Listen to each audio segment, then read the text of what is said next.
नमस्कार साथियों, भटनेर क्लासेस हनुमानगढ़ में आपका हार्दिक स्वागत और अभिनंदन है। जैसा कि आपको बताया था, जल्द ही हम विश्व इतिहास को लेके YouTube पे पूरा सिलेबस डालेंगे। तो विश्व इतिहास की क्लास अपनी शुरू आज से हो गई है। YouTube पर आपको विश्व इतिहास का पूरा सिलेबस करवाया जाएगा। अपने शुरू करेंगे विश्व का इतिहास।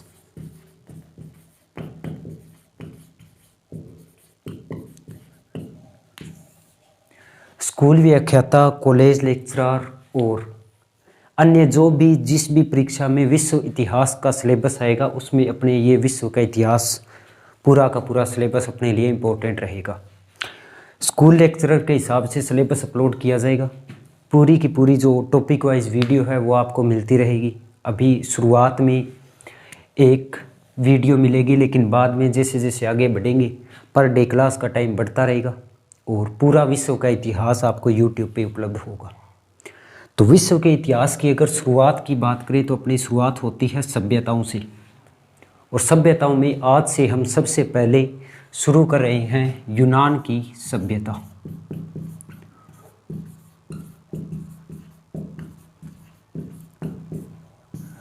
जो अपना सभ्यताओं में पहला टॉपिक रहेगा वो रहेगा यूनान की सभ्यता। उसके बाद मिस्र की सभ्यता, चीन की सभ्यता, ये सारी सभ्यताएं अपने करेंगे। भारत के इतिहास में सिंधु घाटी सभ्यता से स्टार्ट होता है और विश्व के इतिहास में हम शुरुआत करेंगे यूनान की सभ्यता से।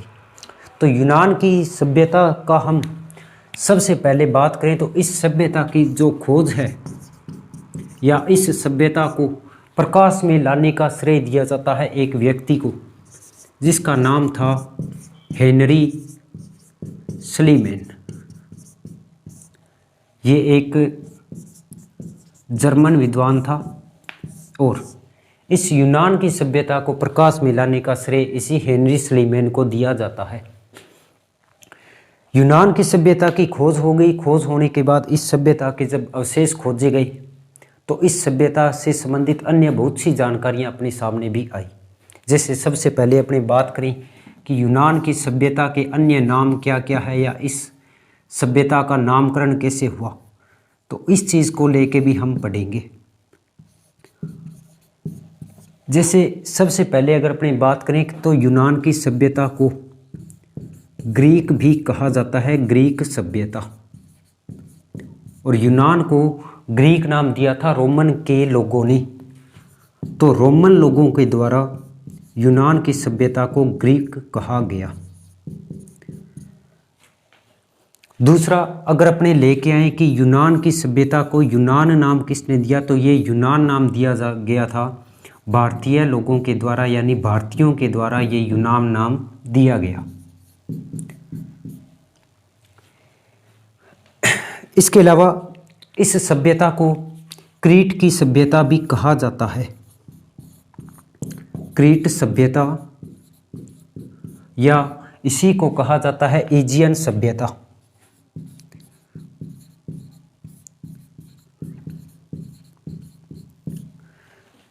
और इसके पीछे एक भौगोलिक कारण भी है। जैसे यूनान की अगर अपने बात करें तो ये है आपका यूनान। यूनान की जो पूर्वी दिशा है, पूर्व की ओर एक सागर है जिसका नाम है एजियन सागर, और इसी एजियन सागर में एक द्वीप है जिसका नाम है क्रीट द्वीप। और इस क्रीट द्वीप के जो लोग थे या क्रीट के जो निवासी थे, इन्हीं को यूनानी सभ्यता का जनक कहा जाता है। जो क्रीट सभ्यता थी, इस क्रीट सभ्यता के निवासियों को यूनानी सभ्यता का जनक भी कहा जाता है। इसीलिए इस क्रीट द्वीप की वजह से इस सभ्यता को क्रीट की सभ्यता या एजियन सभ्यता भी कहा जाता है, क्योंकि ये एजियन सागर में स्थित थी। यूनान की सभ्यता के अगर अपने देखें पश्चिम में एक और सागर था जिसका नाम था आयोनियन सागर।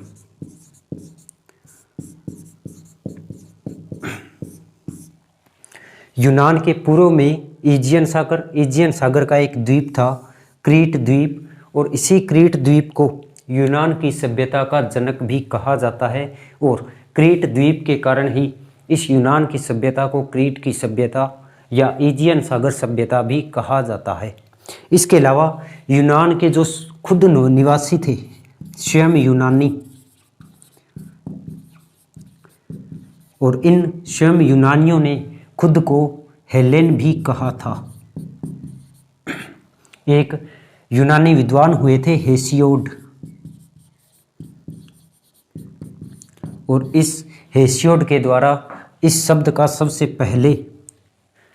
को हेसियोड ने सबसे पहले बोला था। खुद को यूनानी के अपेक्षा हेलेन बोलना अधिक पसंद किया था, क्योंकि ये खुद को जो यूरोप की अन्य बर्बर जातियां थी, इन जातियों से अलग रखना चाहते थे। तो ये कुछ प्रमुख यूनान की सभ्यता के अन्य नाम हैं। सबसे पहले ग्रीक सभ्यता, रोमन लोगों के द्वारा ग्रीक शब्द कहा गया, भारतीयों ने इसे यूनान कहा। क्रीट सभ्यता एजियन सभ्यता इसलिए कहा क्योंकि एजियन सागर का ये एक द्वीप था, क्रीट का द्वीप, और इसी क्रीट की द्वीप के निवासियों को यूनान की सभ्यता का जनक कहा जाता है, और इसीलिए इस यूनान की सभ्यता को क्रीट सभ्यता भी कहा गया। स्वयं यूनानियों ने स्वयं को हेलेन कहा था, और इस हेलेन शब्द का सबसे पहले उपयोग हेसियोड ने किया था। तो ये था यूनान की सभ्यता के कुछ प्रारंभिक बिंदु, इसके नाम से संबंधित यूनान की सभ्यता का ये नामकरण था। तो ये हो गया आपका पहला यूनान की सभ्यता से संबंधित कुछ महत्वपूर्ण बातें। इसके बाद चलते हैं यूनान की ओर।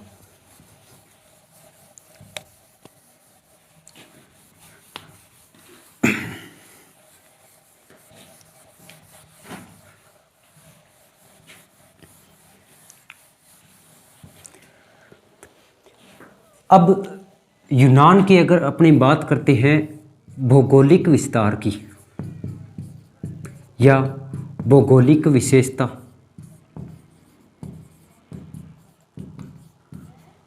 तो यूनान को 3 भागों में बांटा गया है। भौगोलिक रूप से यूनान की जो सभ्यता थी, इसके 3 भाग बांटे गए थे। एक ये था यूनान का उत्तरी भाग, जिसमें प्रमुख रूप से अपने 3 नगरों की बात करते हैं।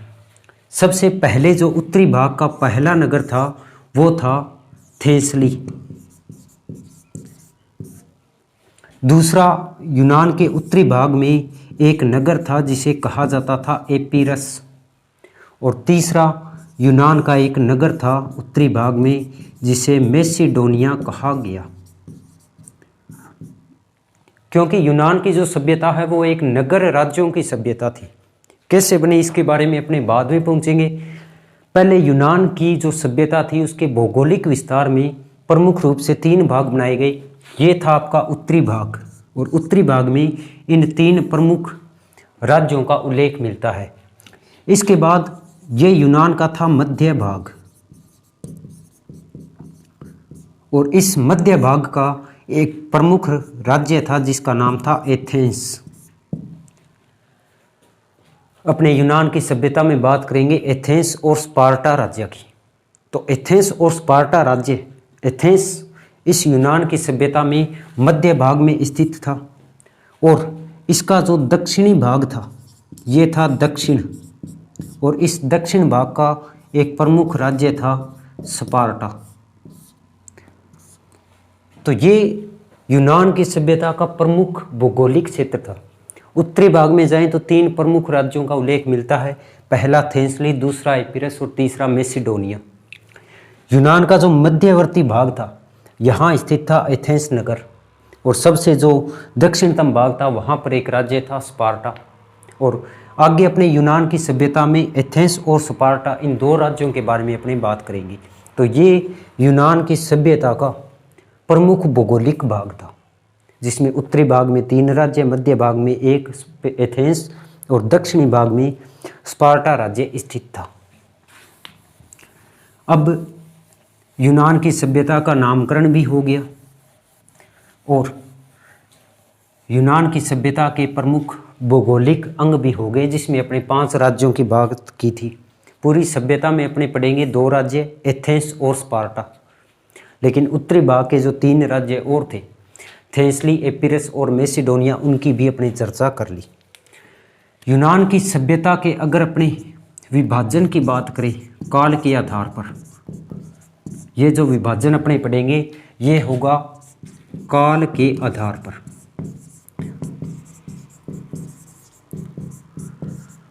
और ये विभाजन अपने करेंगे 3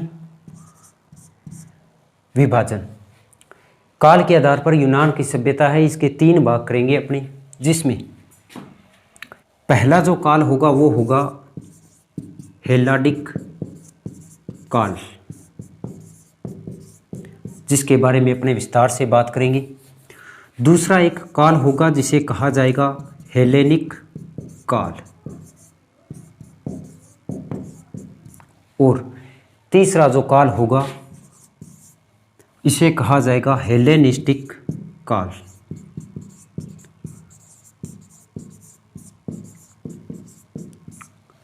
यूनान की सभ्यता के प्रमुख 3 काल थे। 3 कालों में अपने ये सभ्यता पूरी पढ़ेंगे। पहला था हेलाडिक काल, जिसमें क्या हुआ इसकी भी चर्चा करेंगे। दूसरा हेलेनिक काल, और तीसरा हेलेनिस्टिक काल, जिसमें अपने एक एक की बात करते हैं। ये सबसे पहला काल था हेलाडिक काल, और इस प्रथम काल का समय माना जाता है 3000 ईसा पूर्व से 1100 ईसा पूर्व तक। दूसरा हेलेनिक काल था, ये माना जाता है 1100 ईसा पूर्व से लेके और 323 ईसा पूर्व, जिस समय सिकंदर की मृत्यु हुई थी। सिकंदर की मृत्यु के साथ हेलेनिक काल आपका समाप्त हो जाता है, और इसके बाद शुरू होता है हेलेनिस्टिक काल, और ये आपके चलता है 323 ईसा पूर्व से 30 ईसा पूर्व तक। इन 3 कालों में संपूर्ण यूनान की सभ्यता का अपने विस्तार से अध्ययन करेंगे। हेलाडिक काल सबसे पहला काल माना जाता है। इस काल को कहा जाता है यूनानी सभ्यता। ये सबसे पहला काल था, और इस काल को यूनानी सभ्यता कहा जाता है। दूसरा काल जो हेलेनिक काल था, इसे कहा जाता है यूनानियों की सभ्यता।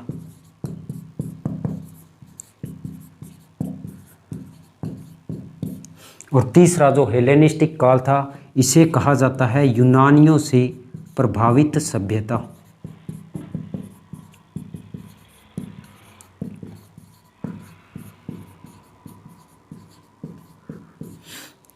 यूनान की सभ्यता का जो 3 भाग बांटे गए, पहला हेलाडिक काल, दूसरा हेलेनिक काल और तीसरा हेलेनिस्टिक काल। तो पहला जो काल था हेलाडिक काल, इसे यूनानी सभ्यता का काल या यूनानी सभ्यता भी कहा जाता है। दूसरा काल हेलेनिक काल, इसे यूनानियों की सभ्यता कहा जाता है। और तीसरा हेलेनिस्टिक काल, जिसे कहा जाता है यूनानियों से प्रभावित सभ्यता, क्योंकि इस काल में यूनान पूरी तरह से रोमन साम्राज्य का अंग बन गया। तो यूनानी जो सभ्यता थी ये समाप्त नहीं हुई थी, बल्कि रोमन सभ्यता में खुद को समावेश कर दिया था। तो इस काल में अपने बाद में पढ़ेंगे। पहले हेलाडिक काल की बात करते हैं। हेलाडिक काल के कुछ अन्य नाम भी हैं, जैसे इसे क्रीट या मिनोनियन सभ्यता भी कहा जाता है। पहले इन दोनों को एक को ही पढ़ लेते हैं, इन दोनों को बाद में पढ़ते हैं, क्योंकि बोर्ड पे आगे जगह थोड़ी होने के कारण। तो विभाजन काल के आधार पर अपने पढ़ रहे हैं, जिसमें पहला है हेलेनिक काल।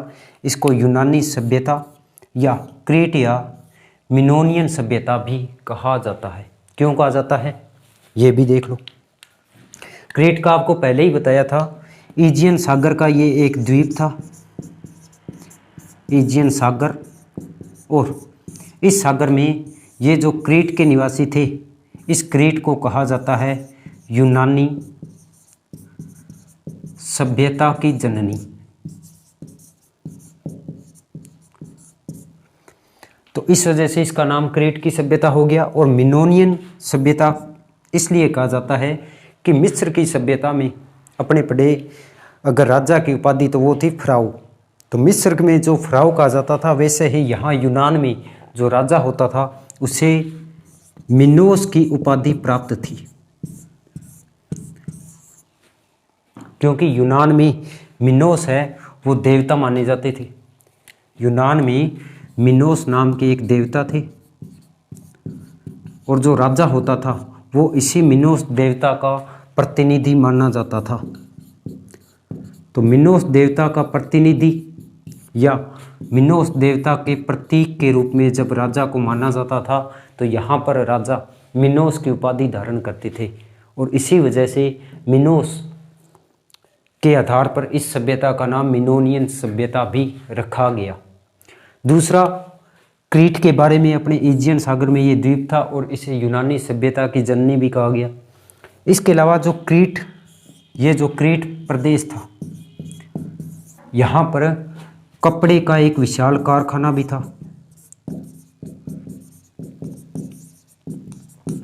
और ये जो कपड़े का कारखाना था इसका जो सारा का सारा नियंत्रण होता था वो यहाँ यूनान की महारानी संभालती थी। तो इस कारखाने का जो नियंत्रण था वो महारानी के हाथ में था।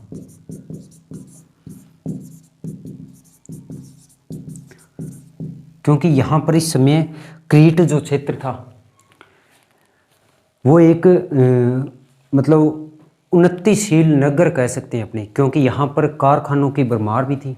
कपड़े का कारखाना यहाँ पर प्रमुख रूप से था और इस कारखाने में जो नियंत्रण था वो महारानी के हाथ में था, क्योंकि महिलाओं की स्थिति यहाँ पर उच्च मानी जाती है। इसके अलावा इस हेलाडिक काल में पत्थर के थिएटर भी बनाए गए।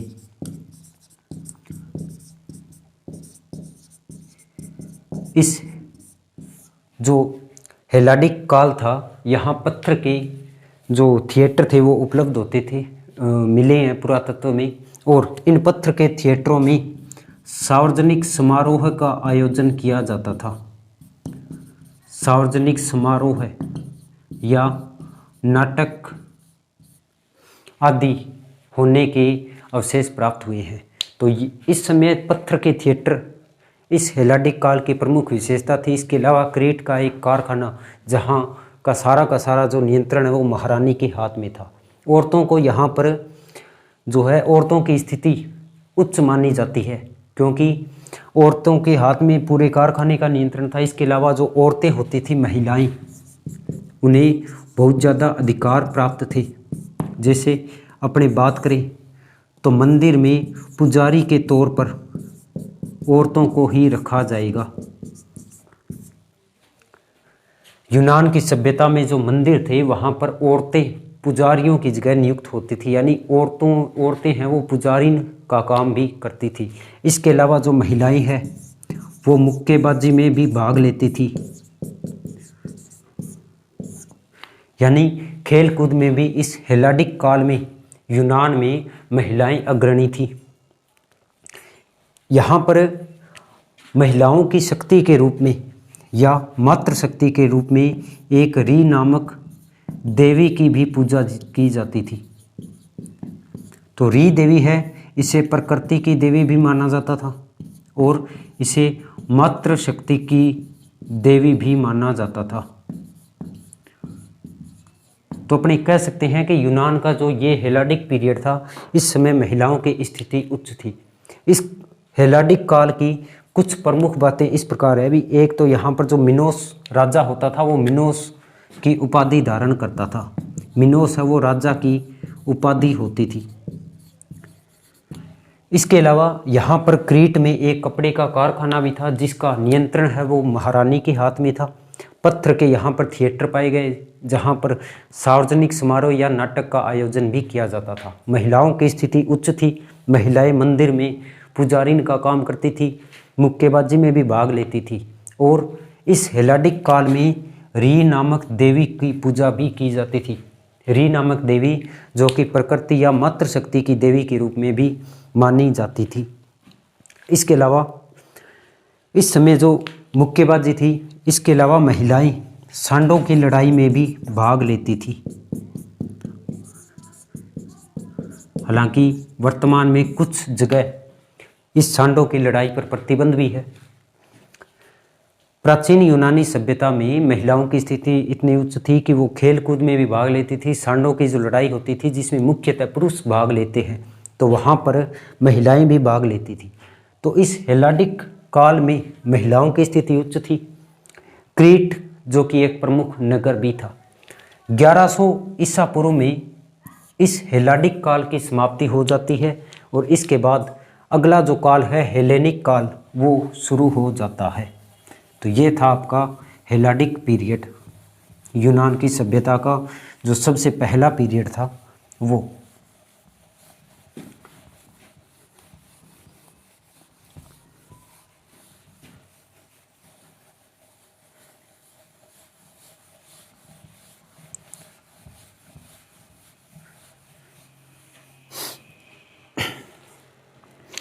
इसके बाद दूसरा जो काल शुरू होता है वो है आपका हेलेनिक काल,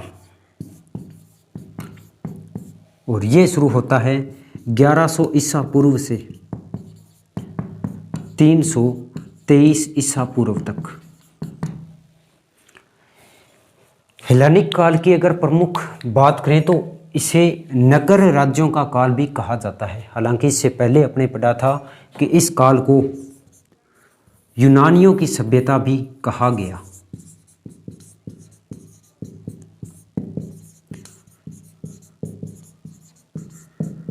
इस काल को यूनानियों की सभ्यता कहा गया तथा इस काल में नगर राज्यों का उत्कर्ष होता है।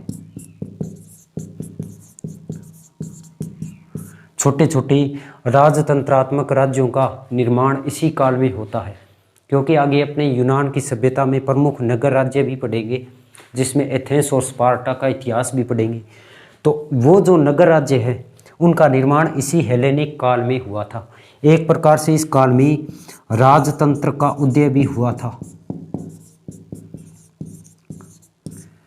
राजतंत्र का उदय हुआ था, लेकिन एक स्वतंत्र रूप में राजतंत्र विकसित नहीं था, क्योंकि राजतंत्र में जो राजा होता था इस राजा पर नियंत्रण भी रखा जाता था, और राजा पर नियंत्रण रखने के लिए दो संस्थाएं होती थी।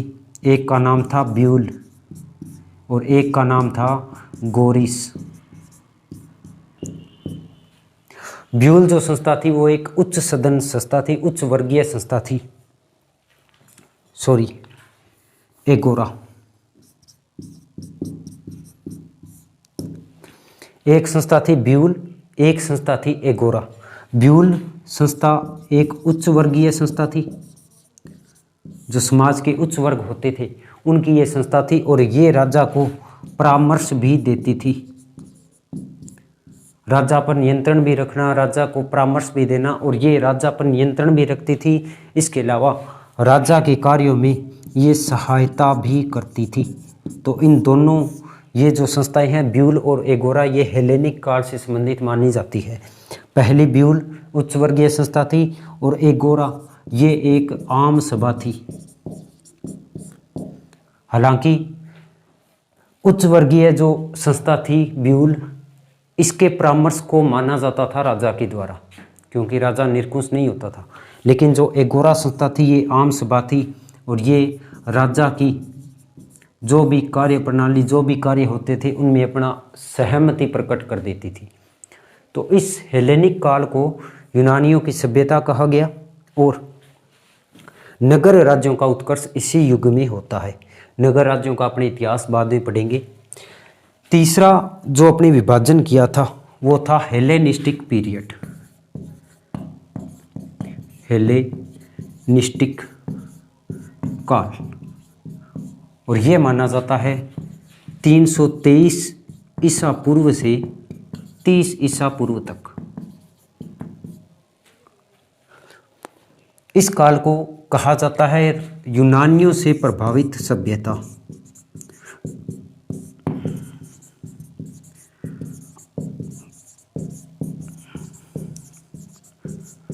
और ये जो अंतिम काल था इसमें यूनान था वो रोमन सभ्यता का अंग बन जाता है, या रोमन साम्राज्य का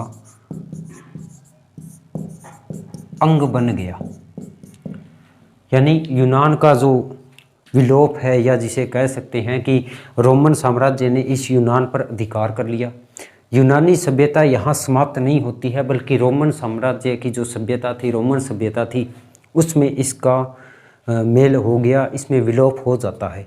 तो ये हेलेनिस्टिक सभ्यता यूनान की अंतिम सभ्यता का है, वो अंतिम काल माना जाता है। इसके बाद यूनान की सभ्यता में शुरू होता है नगर राज्यों का इतिहास, जिसमें एक एथेंस था, एक स्पार्टा था। तो उनका अपने बात करते हैं नेक्स्ट वीडियो में।